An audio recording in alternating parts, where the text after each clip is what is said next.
Hey everybody, what's happening? It's Chris from Big Guy Bike Reviews, coming to you again from beautiful southern Alberta in the foothills here, where I'm bringing to you my very first review of my own personal 2009 Triumph Thruxton 900. The reason I chose this bike is I've had this bike now for 13 years and there's no bike that I can speak to better aside from this bike.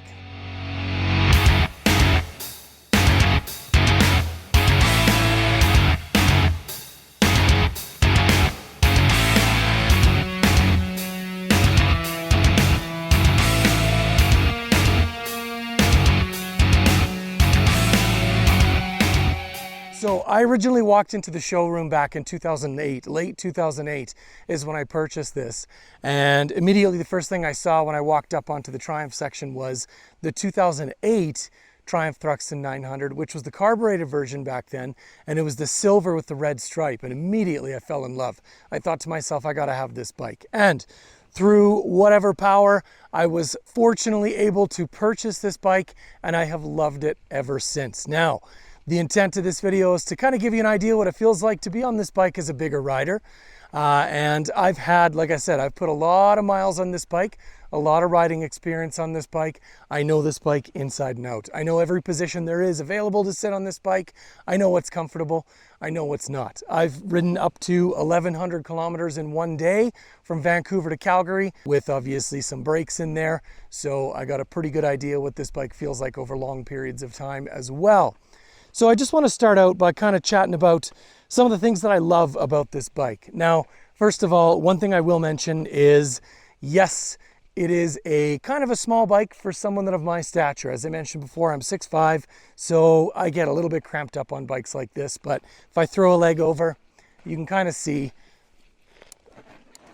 it's not exactly the most comfortable bike for a larger person. That being said, I've never complained. As I'm starting to get older, I'm starting to feel a little bit in my hips here. I use this bike mostly in the city, little trips here to the grocery store, to work, things like that. Or if I just want to go out for a blast in the city, I'll jump on my Triumph. However, I have taken it on a lot of road trips. I've taken it on the highway a lot. So I can speak to this bike being relatively comfortable on the highway as well. It's got a nice squishy seat on it, right? It's got that English leather with that gel foam pad underneath. So there's lots of support for your posterior, we'll say. The riding position, it is a little bit more forward than you would have on obviously a standard cruiser with those slightly more rear set pegs. Your feet are more underneath you, which I personally like when I'm riding because it gives me kind of that little bit of shock absorption in my legs as well as the actual springs, not just in my spine. So the only thing that I ever notice on this bike when I'm touring for long periods of time that starts to get sore is I start to feel it a little bit in my hips. I didn't when I was younger, but as I said, after 13 years of ownership on this bike, I certainly start to feel it now. So while it states that it's a 900cc motorcycle, it is truly an 865cc bike with, I think the factory specs on this were 67 horsepower and somewhere in the neighborhood of 60 foot-pounds of torque.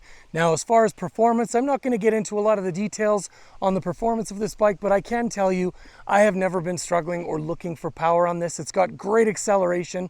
I've got the British Customs Predator exhaust on here,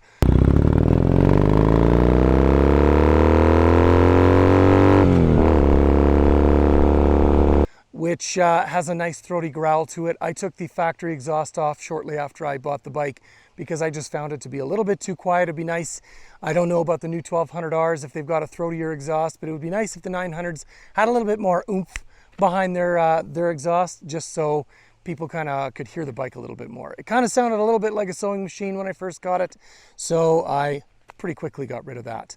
As far as braking, it does just have the single disc dual piston caliper on the front.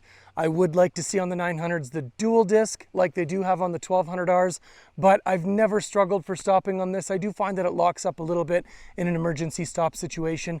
The rear is a single disc as well with, again, the dual piston caliper on the back, so lots of stopping there as well. The biggest drawback and complaint that I have about this bike, and it's been since day one, since I first purchased it, I noticed it right away, was the turning radius. This bike has a very small turning radius. When you go bar lock to bar lock, there is not a lot of degrees of turning available to you.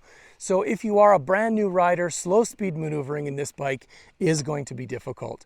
As I mentioned in my intro video, I do teach Class 6. I'm a Class 6 instructor in Alberta here, and one of the things that we teach a lot is slow speed maneuvers on a closed course. I have used this bike on that closed course, and I'll tell you right now from experience, it is much more difficult to navigate through those slow speed exercises than even my 1300cc Yamaha Venture Royale that I'll be doing a review on as well. It has a much easier turning radius, and I can actually maneuver it easier through those tight obstacles than I can this bike. So if you are a brand new rider, that is definitely something to be cognizant of. The other thing is it's a little bit top heavy when it comes to the feel of the motorcycle as compared to things like cruisers. You get on a sport bike, it's going to feel it feels more similar to a sport bike than a cruiser just because of the way the bike is. That forward riding position with those feet rear set is going to feel a lot more like a sport bike. Therefore, you get that kind of more top end weight. The total weight of this bike is somewhere around 460 pounds. Throw a rider on there, you're looking at about 600-700 pounds depending on how big you are into some of those corners. So you are going to feel that. You do have to work it a little bit in the corners as compared to, again, some of the sport bikes, which are a little bit easily more maneuvered. Thanks for sticking around, listening to me talk. I love talking about bikes, especially when they're my own. If you do have comments or questions, feel free to stick them into the comments section down below there. I'll happily answer any questions that I can as quick as I can. Please hit that little like button and definitely hit the little bell notification so you're aware of upcoming videos, and never hurts to subscribe so you don't miss anything coming up in the near future as well. Keep the rubber on the road. We'll see you next time. Thanks for watching.